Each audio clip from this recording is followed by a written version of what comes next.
All right, Collision just ended, and really the two things I'm going to talk about, Motor City Machine Guns are all elite, which was pretty much expected, but it's crazy because it started off the show, so we just got straight into it. And the Continental Cup was formally announced and explained because Moxley talked about it in a promo on Dynamite, and it wasn't really explained what it was, but it's a single elimination tournament that the finals will be at All In. And from what they said, it seems like the matches will happen on Collision. And there's a couple people who've already announced that they're going to be in it. Nigel McGuinness is going to be in it. All of the conglomeration, well, the former Trios champions are going to be in it. And did no, I don't think no, Champa didn't. Because Champa is fighting for the number one spot in the Casino Gauntlet for All In. It feels very echoey in here. I'm recording in the bedroom instead of the living room, and I feel like there's more of an echo in here, but I might just be tripping. But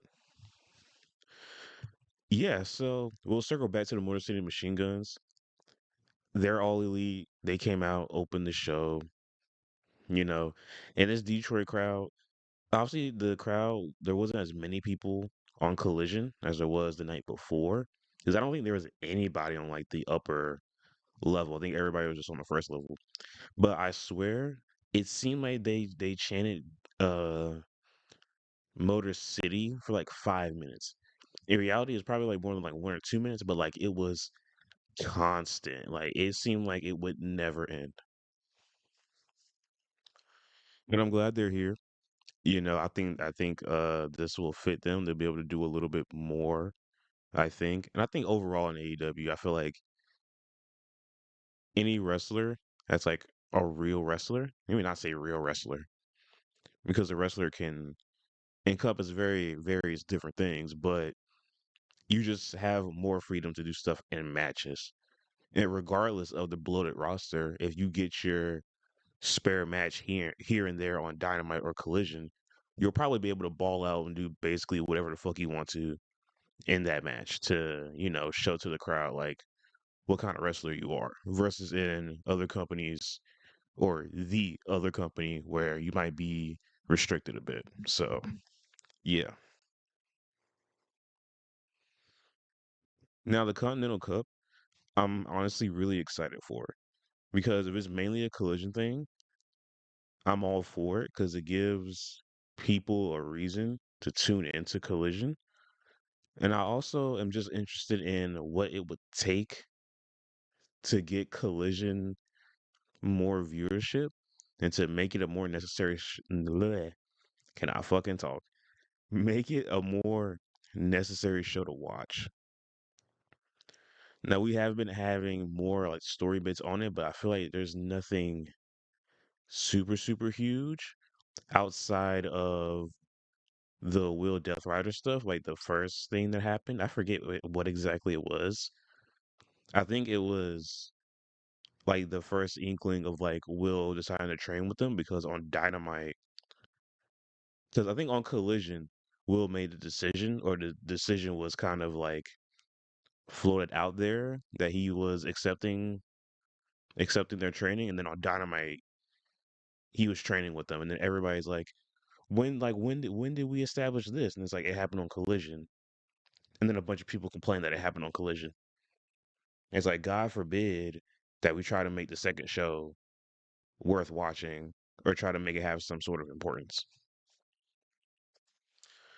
But yeah, if the Continental Cup is mainly on Collision, I think that's good, and it gives us something to be invested in during this like whole month period before All In, because it's a full 30 days. And even though Grand Slam Mexico looks like a damn pay-per-view with the matches they're put together, it's good to have some other long-term story stuff going on to build to All In. And it's going to be single elimination, so it's not going to be round robin. but the Continental Champion is in it, so Moxley is going to be in it. So we're going to have to assume that Moxley is going to the finals against somebody, and I really hope that maybe Swerve comes in. I hope Hangman goes in. Maybe Okada goes in because it's a 16-man bracket.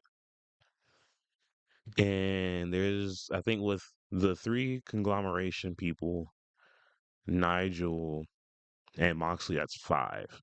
So that's still 11 more people that can be in there. And they say that the matches are drawn at random. So we might not get the full list of people who are competing. But I'm excited for it. And it's crazy to say that Tony Khan got me excited for Collision and further collisions. Now, this show was pretty good. I would say it's maybe like, I wouldn't say it's as good as Dynamite was, but in terms of the matches that are put on, all of them were good. None of them were bad. And yeah, I really enjoyed it. The Trios Championship match to start off with was good. I always thought that the Demand or either the Rascals should have the Trios titles. So we're getting that match in right now. That was a great match. And then what was the match after it? There were a lot of tag matches. A lot of tag matches. It was a women's trios match, Brawling Birds and Azuki versus MIT. That match was good. I feel like Billy Starks and Diamante, they were a little sloppy at certain parts. And just some of the sequences they were doing, it wasn't super fluid, but it wasn't enough to like completely take me out or make me think that the match was bad. The match is still really good. And there's a moment in the match where like everybody's outside. Windsor hits like Billy with a headbutt. You hear like the little thud, even though it's probably like a thigh slap. Now I'll be honest, a tastefully done fly. Bleh, I can't fucking talk. A tastefully done thigh slap. I'm all for it. It pops me. I'm not gonna lie. When it's done at the for the right moment, it works good. It pops the crowd, and when you do it right, it just works. But anyway, Windsor hit. Bleh, I'm like excited to talk about stuff, and I'm tripping over my words. Tranquilo. So Windsor head butts Billy Starks, and they're on the ramp. So then Billy just falls from like the ramp straight to the floor. Hazuki and Diamante do a double down, and then Athena suplexes Hater off of the steel steps onto the floor. Which I'm like, damn, there's just a lot going on. I wasn't expecting them to go hard like this, like right before commercial. Then match goes on. I'd say the only other interesting part was when Hazuki. Am I saying the name right? Hazuki? Yeah. Okay. I don't know why I thought I'm getting a different wrestler stuck in my head, but when Hazuki and Athena were going at it for a little bit near the end, their sequence and back and forth was really good.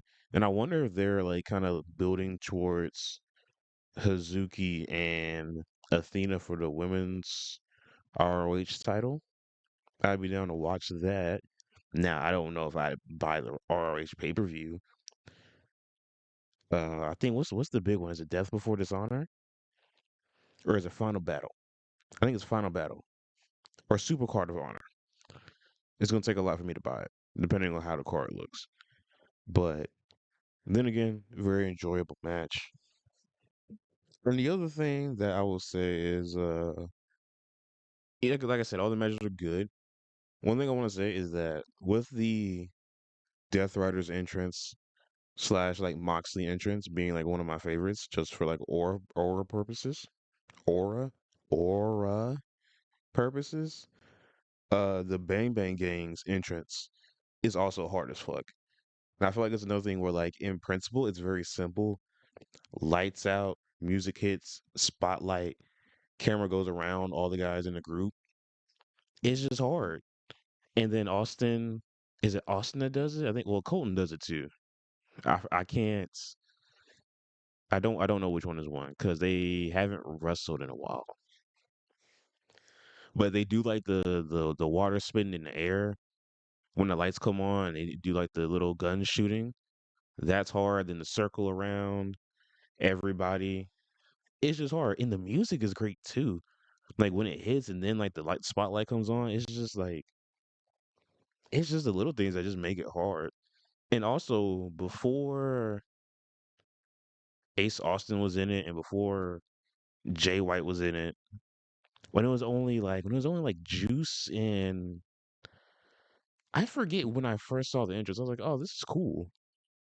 But then when like the full Bang Bang Gang came back with Jay White and everything, and you have a full squad, it goes so much harder. It's so much better when it's a full squad of people instead of just like two or three people.